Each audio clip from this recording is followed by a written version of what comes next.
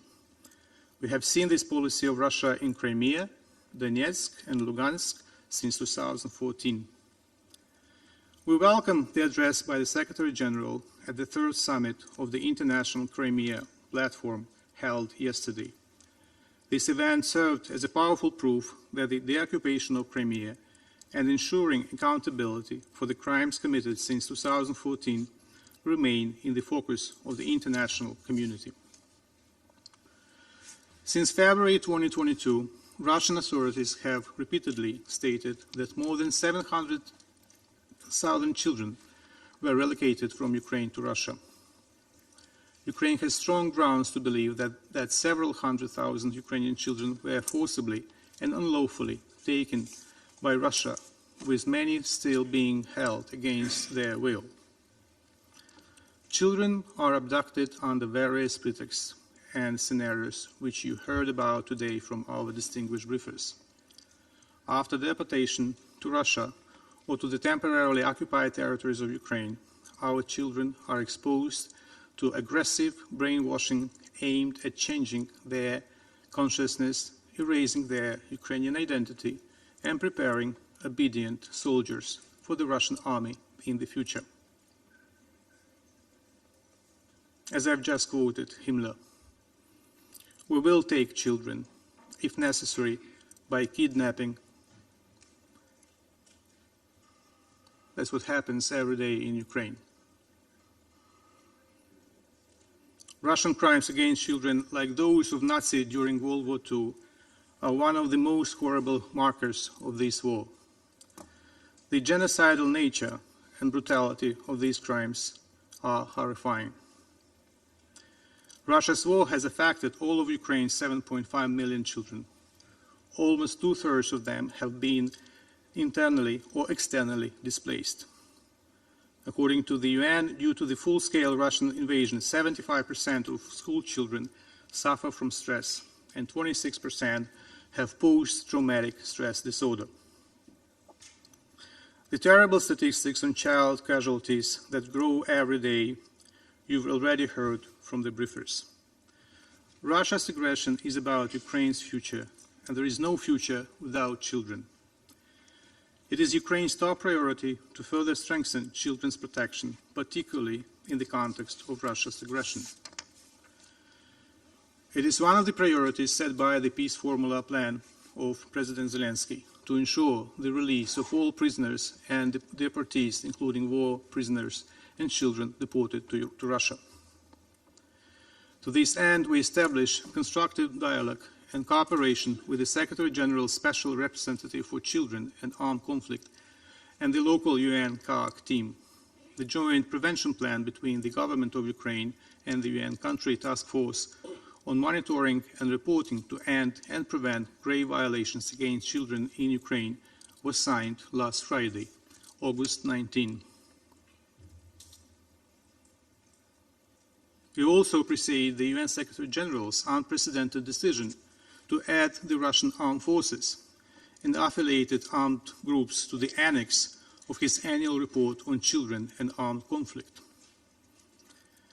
But as I have already said in this chamber, Russia's identification as one of listed parties that have put in place measures during the reporting period aimed at improving the protection of children was made in advance and is yet to be substantiated with concrete actions from Russia.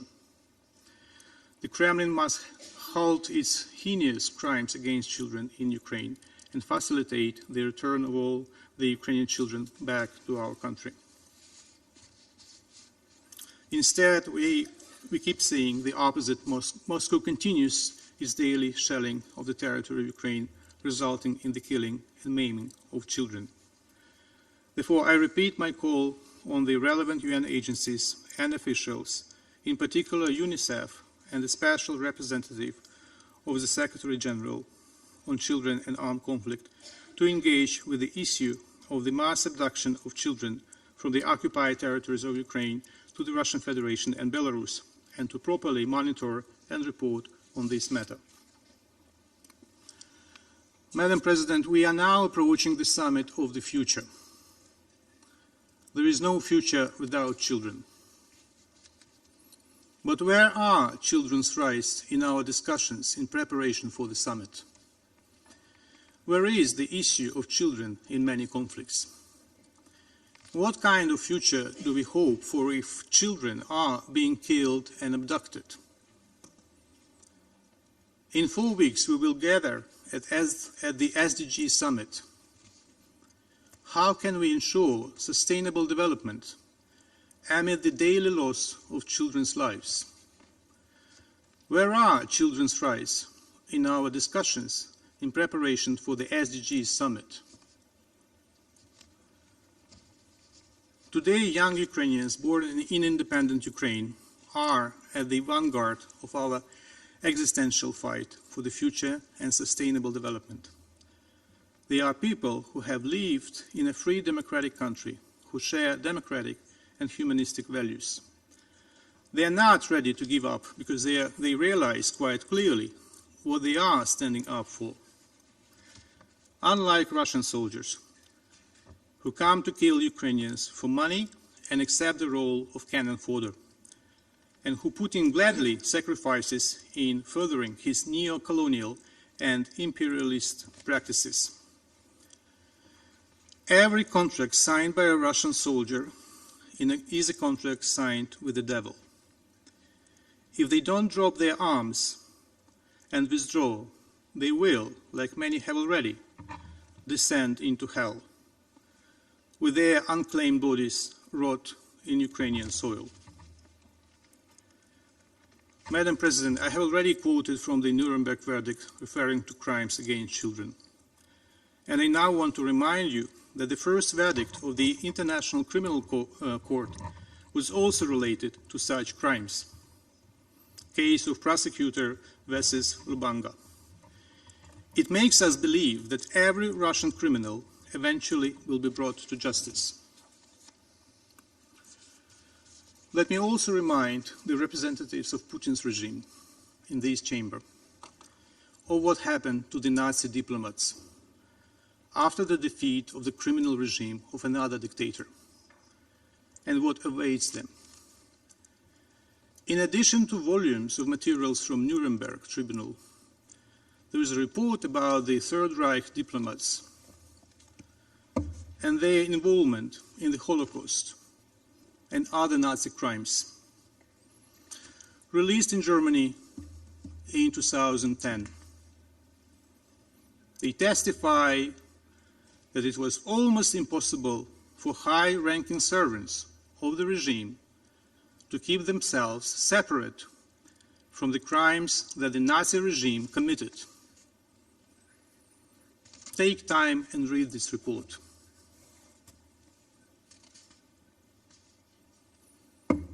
Maybe it will help you terminate your contract with the devil. All your lies and your complicity in the crime of aggression, war crimes, and crimes against humanity are on record in this chamber. One day they will be used for materials of another trial where some of you will join other representatives of Putin's criminal regime in the dock. As my president has said earlier today, we remember what the Ukrainian people went through, and we know what we are capable of. We are capable of winning, and we will win.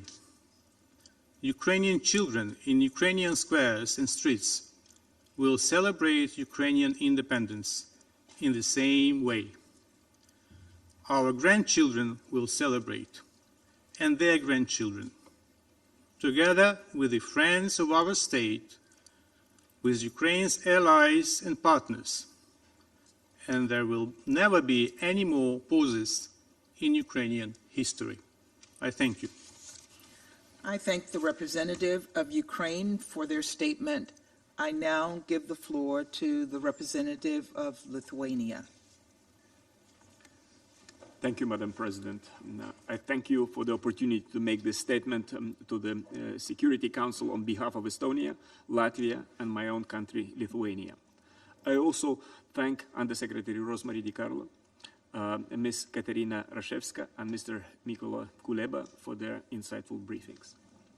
Madam President, as we congratulate Ukraine on its Independence Day today, we continue to witness ongoing Russia's aggression aimed at taking this independence away.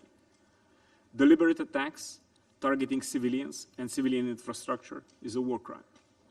Destruction of civilian and critical infrastructure deprive people of access to water and food, heating, health, and other essential services, destroy livelihoods of entire families, particularly affecting children, women, and the elderly.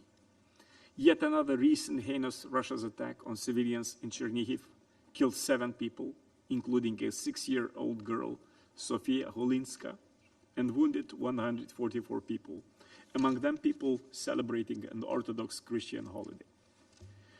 Children are particular victims of this war.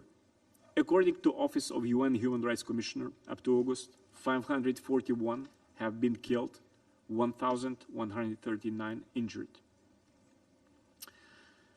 Many more are forced to flee their homes, lost their families and friends, are unable to attend school or receive proper medical care. Since the beginning of Russia's aggression, millions of children and their caregivers have been exposed to hostilities along the front lines and missile strikes in the cities. At least 3,281 education institutions have been impacted by fighting, with 262 destroyed and 3,019 damaged, 54% of them in the eastern frontline areas. The psychological effects of the war trauma on children will have far-reaching consequences in the future. For these cruel acts, Russia was added to the list of parties committing grave violence against children by the UN Secretary General. Madam President, the situation of Ukrainian children forcefully deported to Russia and Belarus, subjected to pro-Russia re-education and militarization training, turned into Russian citizens, and illegally adopted deserves our immediate attention. We must ensure the children's repatriation and accountability of perpetrators. The ICC arrest warrants issued for Russia's President Putin and Commissioner Lvova-Belova is the first step in the right direction, and we encourage continued international scrutiny to ensure full accountability and repatriation of the children. Madam President, we welcome recent signing of Ukraine and UN joint preventive plan to prevent and stop grave violation of children's rights in Russia's armed aggression. I also would like to thank the UN agencies for their assistance efforts. According to the recent reports, there are over 17.6 million in urgent need of the humanitarian assistance. Of these, 4.1 million are children. Furthermore, according to the International Organization for Migration, there are an estimated 5.1 million internally displaced persons within Ukraine, many Ukrainian refugees abroad. More than 4 million Ukrainians have sought shelter in the EU, including over 100,000 in Lithuania, Estonia, and Latvia. Only in Lithuania's schools, there are over 8,000 pupils from Ukraine, to whom our government provides all necessary assistance with their schooling needs. The financial needs for the humanitarian assistance are truly significant. Therefore, we must all contribute to close the existing financial gaps and allow UN and international assistance to reach those in need.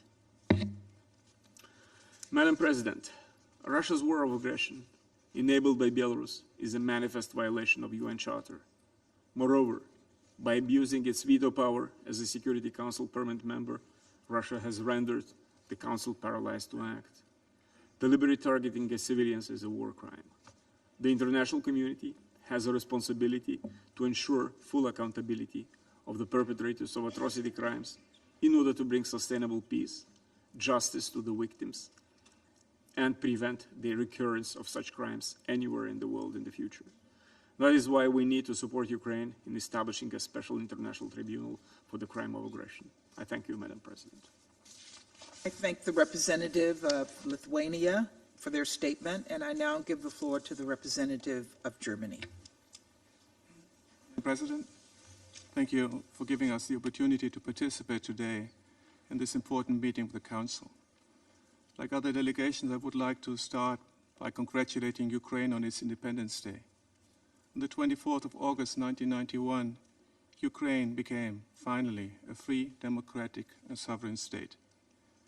It is, however, sad that we have to congratulate Ukraine today at a moment when Russia continues to attack relentlessly everything Ukrainian independence stands for: security, freedom, peace, a prosperous future for all Ukrainians, and the sovereign right of Ukrainians to shape their own destiny without external intimidation and interference. And we would also like to thank, like other delegations, USG DeCarlo, Ms. Rashevska, and Mr. Culeba for their valuable insights. Madam President, last month, the Council had its annual debate on children in armed conflict. The Secretary General provided a bleak report on this topic. One trend was particularly disturbing. 2022 was the first year since reporting started in which government forces were the main perpetrators of grave violations of children's rights, such as killing, maiming, and abducting children, deliberate attacks on civilian infrastructure important to children, such as schools and hospitals, and the blatant denial of humanitarian access to children in need. And the most glaring and the most dramatic example of this development is Russia's aggression against the children of Ukraine. Russian armed forces and their affiliates continue to commit daily grave violations of children's rights on the territory of Ukraine. Ambassador Hodja and Ambassador Paulaskas have already mentioned it. I'll repeat it. Only last Saturday, 7 people, including a 6-year-old girl, were killed, 156 wounded after a Russian missile hit the central square of the historic city of Chernihiv. The UN has documented thousands of cases in which Ukrainian children have been forcibly transferred and deported to territories temporarily controlled by Russia or directly to the Russian Federation and Belarus. We receive regularly shocking reports of attempts by Russian authorities to erase the identity of Ukrainian children. Abducted children are being forced to speak Russian, forced to change their names, and threatened with adoption by Russian families. For us, there can be no doubt, these crimes against Ukrainian children are war crimes, and they must be treated as such. Madam President, let me make 3 brief points in this regard. First, we firmly believe it is paramount to ensure accountability. We owe it to the victims. We must provide justice to the victims, and we must do this to deter future atrocities. The recent ICC arrest warrants are an important step in this regard. Second, we reiterate the call of the Secretary General to give child protection officers unimpeded access to abducted children in order to facilitate the children's speedy return to their families. Member States can, and we believe they should, consider increasing their support to international organizations, Ukrainian authorities, and the NGO who are working towards this end. Third, and finally, as the war in Ukraine continues, we urge the Russian Federation to cease immediately all atrocities against Ukrainian children, to spare no effort to protect them from future violence, and to respect international humanitarian law and international human rights law. We once again urge the Russian Federation to cease all hostilities, withdraw its troops from all of Ukraine's territory, respect Ukraine's internationally recognized borders, and end this senseless war. In conclusion, during the high-level Security Council meeting last month on the 17th of July, several member states of the Council proposed the return of deported children as a first confidence-building measure. We believe that these proposals should be followed up, but they should be done anyway for the sake of Ukrainian children and as a matter of humanity. I thank you. I thank the representative of Germany for their statement. I now give the floor to His Excellency Mr. Silvio Gonzaga, Chargé d'Affaires ad interim of the delegation of the European Union to the United States.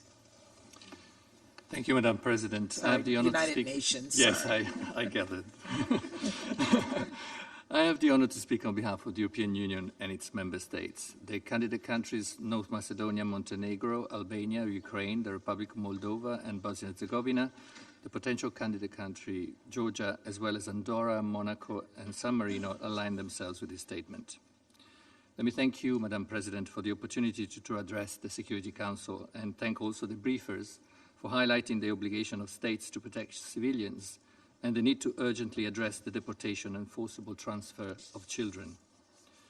President, today we celebrate Ukraine's Independence Day.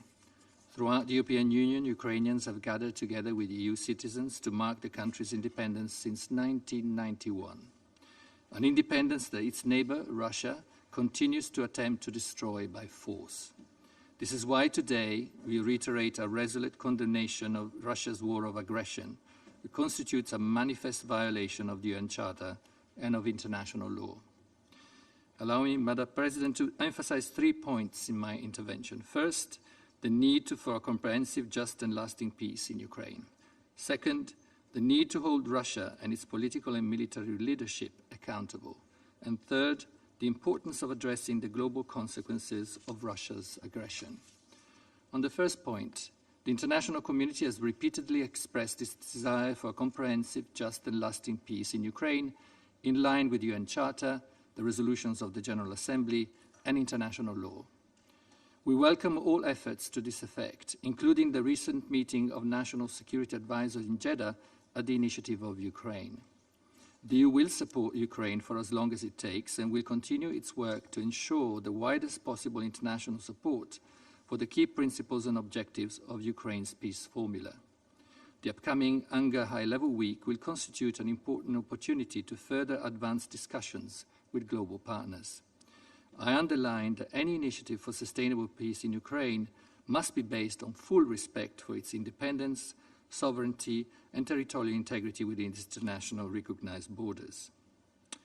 On the second point, the EU remains firmly committed to ensure that Russia is held fully accountable for its illegal war of aggression against Ukraine. The International Center for the Prosecution of the Crime of Aggression against Ukraine has started its support operations in The Hague. Work to establish a tribunal for the prosecution of the crime of aggression against Ukraine continues, and the EU welcomes the establishment of the Council of Europe's Register of Damage and calls for work in this respect to continue in line with the resolution of the UN General Assembly. Finally, activities towards the establishment of a compensation mechanism in line with the GA's resolution will also continue. Russia's practice of forcibly transferring and deporting Ukrainian children is a violation of international humanitarian law, and the UN Commission of Inquiry on Ukraine concluded that it amounts to war crimes. The arrest warrants by the International Criminal Court against the Russian president and the Commissioner of Children's Rights are a key development to holding the perpetrators accountable for their most serious crimes under international law. The EU will continue to support the ICC in pursuing its mandate in the investigation into the situation in Ukraine. Thirdly, we condemn Russia's unilateral decision to terminate the Black Sea Grain Initiative. The initiative's suspension immediately created widespread uncertainty on global markets, increasing food prices, exacerbating the dire situation of food importing countries, and hurting the poorest and most vulnerable the most. The BSGI enabled the export of almost 33 million tons of grain and foodstuffs from Ukraine to 45 different countries, and this played an instrumental role in reducing global food prices by over 23% since Russia's full-scale invasion of Ukraine. Public data demonstrate that over half of the grain and 2/3 of the wheat went to developing countries. The initiative also ensured access to grain for the World Food Programme. Russia's claim that its own agricultural exports are being blocked are not borne out by publicly available trade data, which actually show that its exports are thriving. President, Russia did not just pull out of the BSGI.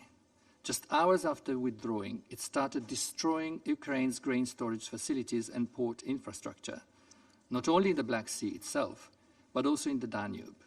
The deliberate destruction of civilian infrastructure constitutes a violation of international humanitarian law. We call on Russia to stop using food as a weapon, to rejoin the Black Sea Grain Initiative and cease deliberate attacks on Ukrainian grain facilities and ports.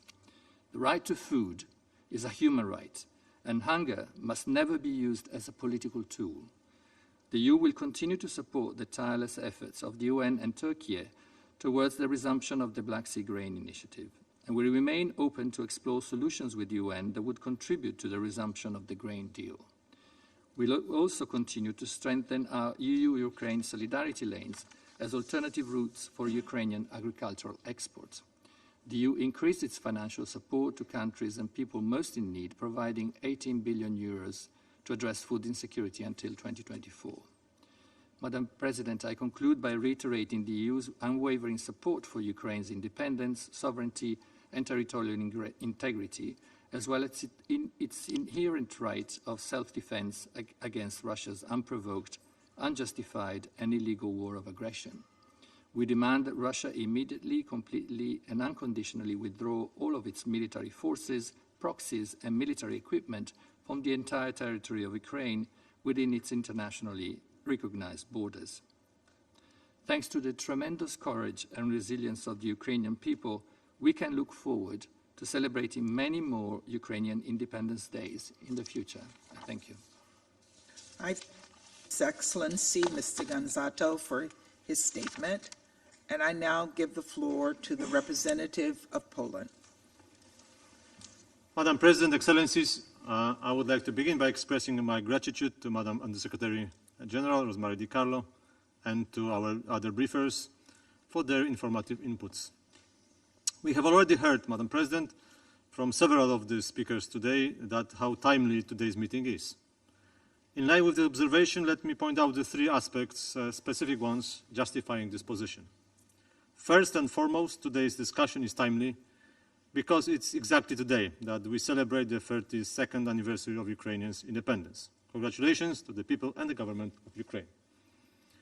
Poland is proud of the fact that we were the first country to recognize this fact on December 2nd, 1991. That is the day after Ukrainians decided about it in the referendum. The dramatic developments since Russia's aggressions against Ukraine in February 2022 have demonstrated that this independence needs to be defended in the most literal sense of the word, namely on the battlefield. Ukrainians prove on a daily basis that they cherish their independence more than anything else, and that is why they accept the ultimate sacrifice to heroically protect it. At the same time, Russia keeps trying to undermine Ukrainian statehood and sovereignty by all means, including by dissemination of disinformation and manipulations in this chamber, in many occasions also today. Poland knows this experience very well. We regained our independence in 1918, only to be invaded by the Soviet Russia within the merely 2 years. Repelling the Bolsheviks' invasion in 1920 became the very foundation of the then Polish state. We should all respect Ukraine's inalienable right to defend its sovereignty while faced with the unjustified aggression. While Poland reiterates its support for just and sustainable peace in Ukraine, we are convinced that it needs to be based on the sovereign consent of the aggressed party. Therefore, we believe that the key principles and objectives set out by the President Zelensky peace formula should constitute a basis for ending the unlawful war of aggression waged by Russia against Ukraine. Poland welcomes and actively takes part in all developments concerning this initiative, which involves a growing number of interested parties, not only from Europe, but also from Americas, Africa, and Asia. Secondly, today's discussion is very timely, because only yesterday we were commemorating the European Day of Remembrance for victims of Stalinism and Nazism, often referred as the Day of Remembrance for the victims of all totalitarian and authoritarian regimes. It is an especially bitter occasion for Poland and our region, as it is observed on the day when, in 1939, Hitler and Stalin decided to define and impose the sphere of influence of Nazi Germany and Soviet Russia in Central and Eastern Europe by having their foreign ministers sign a secret treaty, the so-called Ribbentrop-Molotov Pact. That notorious agreement between the two totalitarian states paved the way for the joint aggression and occupation of Poland, Baltic states, parts of Romania and today's Ukraine, starting in September 1939. The act was a blatant violation of international law, which resulted in the horrible experiences of the Second World War. That is why today Poland is such strong defender of the UN Charter and international law. We know that their breaches always bring violence and suffering, and that it's also why we are so actively engaged in all the initiatives to hold Russia accountable for their offenses in Ukraine. All perpetrators should be tried before the appropriate courts and the damages compensated, which we view as a prerequisite for ensuring a lasting peace in the future. Poland is especially concerned with the fate of the children in this armed conflict, and this is why we co-created with Canada in Kiev a dedicated group of friends of children victims of this war. Finally, Madam President, today's discussion is timely and very much needed because of another event that took place yesterday, and I'm referring here to the third summit of the Crimean platform. Speaking to the participants of the summit, Polish President Andrzej Duda pointed out that, and I quote, "Nobody should have any illusions that the occupation of Crimea is a regional problem. It is a global problem. Unless we solve it together, we will de facto begin to agree to a new international security architecture and a new global order based on the law of force. Therefore, the deoccupation of Crimea and the restoration of Ukraine's full territorial integrity are necessary preconditions, not just for the security of the Azov Black Sea region, but also for the stability of the whole global security architecture. Not only has the occupied Crimea, end of quote, not only has the occupied Crimea served as a springboard for Russian military attacks against Ukraine itself, but also became a source of global negative implication of the Russian aggression in the form of the threats to food and maritime transport security in the Black Sea and beyond.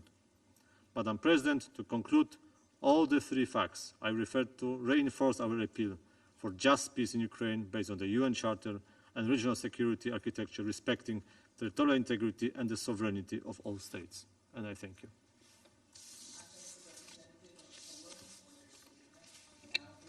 To the representative of Italy. Madam Chair, Italy aligns itself with the statement delivered by the European Union and would like to add some considerations in its national capacity. I thank the Under-Secretary General DeCarlo for her insightful update and the briefers for their worrisome reports on the deliberate disregard of the protection of civilians and the deportation of children by the Russian Federation. Today, the celebration of the Ukrainian Independence Day marks 18 months since the beginning of Russia's full-scale, unprovoked, unjustifiable, and illegal invasion of Ukraine. And today we stand together with the Ukrainian people more united than ever to reaffirm our unwavering commitment to our shared values based on the rule-based multilateral order as recognized in the UN's Charter. We reaffirm our solidarity with the people of Ukraine, pay tribute to all those who have sacrificed their lives for the independence of Ukraine, and express our deepest sympathy and condolences to the families of the victims of the ongoing aggression. On this day, exactly 18 months ago, a permanent member of this Council unilaterally violated the basic principles and norms on which the peaceful coexistence between states and this very organization is founded. To such extent, I firmly recall the UN General Assembly's conclusions that the Russian Federation aggression against Ukraine is a violation of the UN Charter that affects not only the people of Ukraine, but also millions of people around the world, especially in the most vulnerable countries. Thus, Russia's unjustified withdrawal from the Black Sea Grain Initiative is unacceptable, so as it is the deliberate daily targeting by Russia of Ukrainian grain export. As clearly emerged in the Food Systems Summit +2 held in Rome a few weeks ago, global concerns on systemic food security spiked after Russia's decision, and we call on Russia to swiftly reconsider the resumption of the BSGI. Madam Chair, Italy condemns in the strongest possible way Russia's continuous, inhumane and brutal attacks at targeting civilian infrastructures and cities across Ukraine. And recall that indiscriminate attacks and attacks on the civilian population or civilian objects constitute a war crime. Italy also unequivocally condemns the forced deportation of Ukrainian children, as well as other grave violations against children committed by Russian forces in Ukraine. While joining the concerns expressed by the Secretary General in his report on the children transferred to the Russian Federation from Ukraine, we underline that no amount of disinformation spread by the Russian can deny the truth of the matter, nor shield individuals from accountability for these crimes. Italy fully supports the humanitarian actors who are working tirelessly to ensure that children in Ukraine are protected and that vital assistance is within their reach. Rapid, safe and uninterrupted access to humanitarian assistance for those in need in Ukraine must be guaranteed.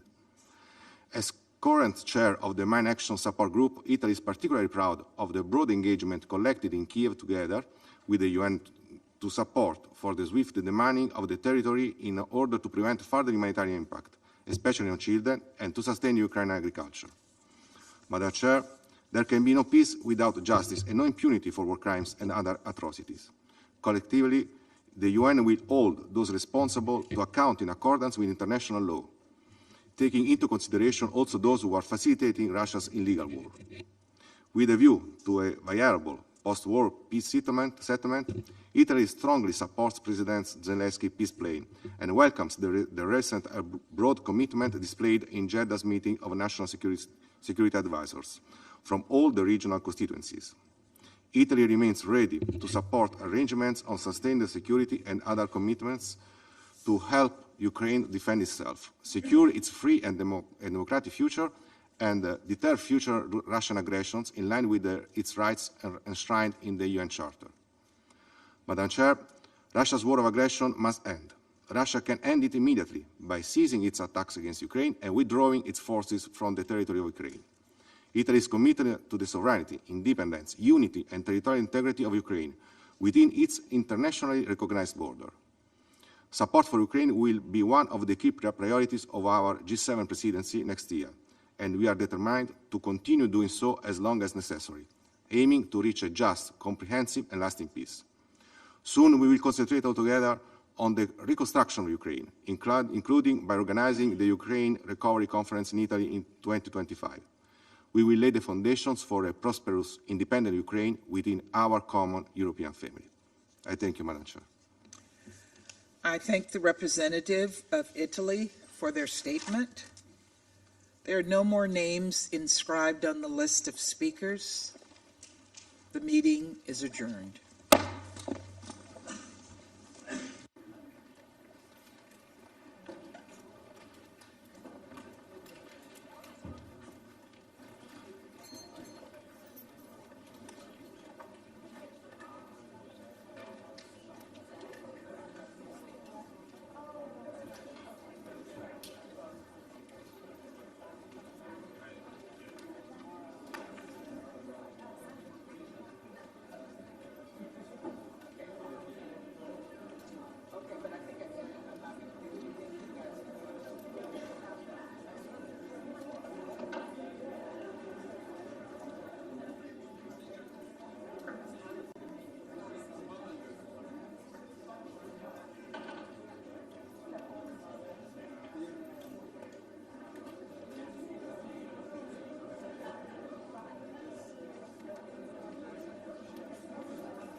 This attack on the Danube port just shows clearly that Russia has no intention of allowing food to get to the world's most needy. And just to both UN Ambassador Kizlytsa, the numbers on children being taken of 20,000, and you said Russia says it can be up to 500,000 of children who have been taken from Ukrainian territory. Is there cooperation by U.S. officials or intelligence from other countries to name these children with your prosecutors so that you know what children are where? Well, I would like to refer you to the statement by the Undersecretary General Rosemary DeCarlo, where she speaks about the lack of cooperation on the part of the Russian Federation, both in the territories that it temporarily occupies and in the Russia proper.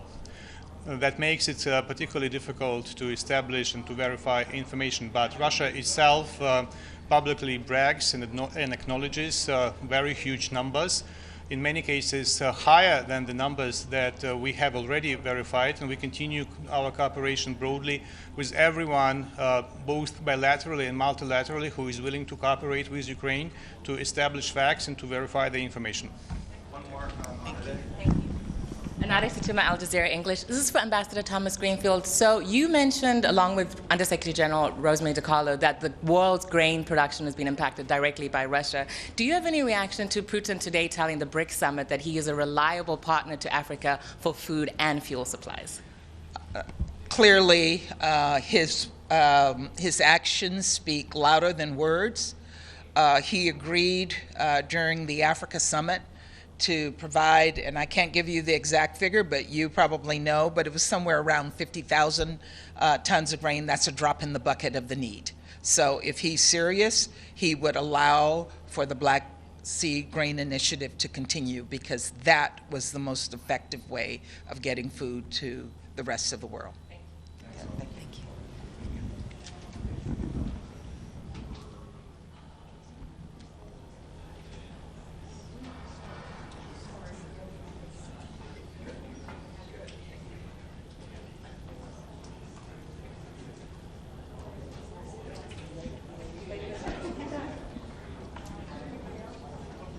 Thank you.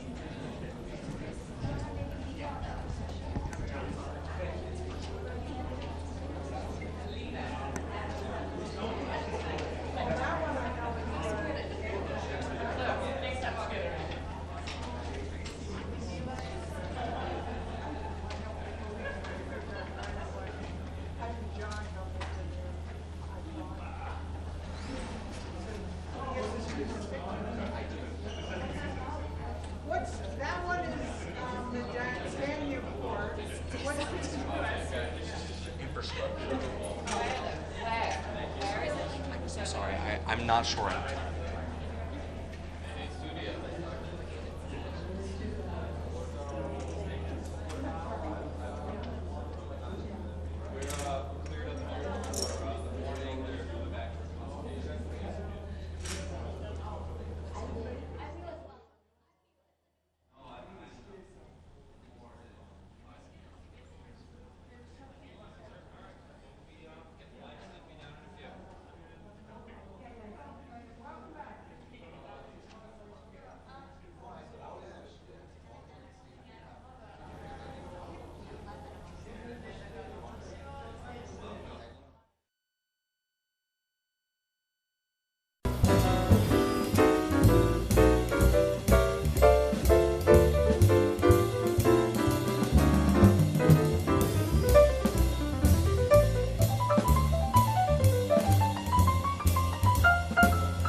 night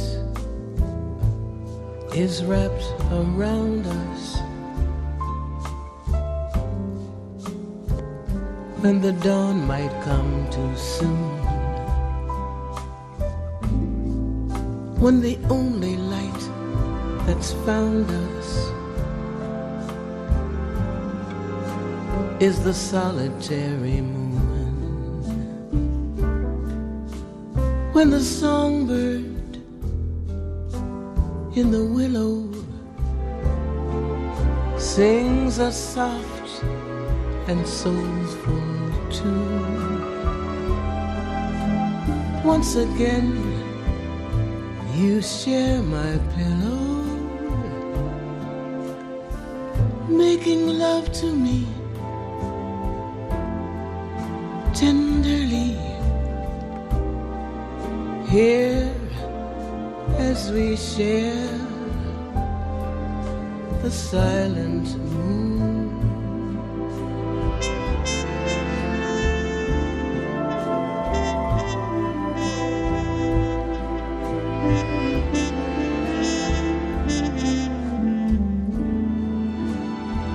As it slowly sails above us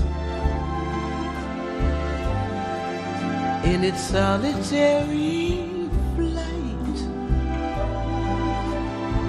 seems the moon must surely love us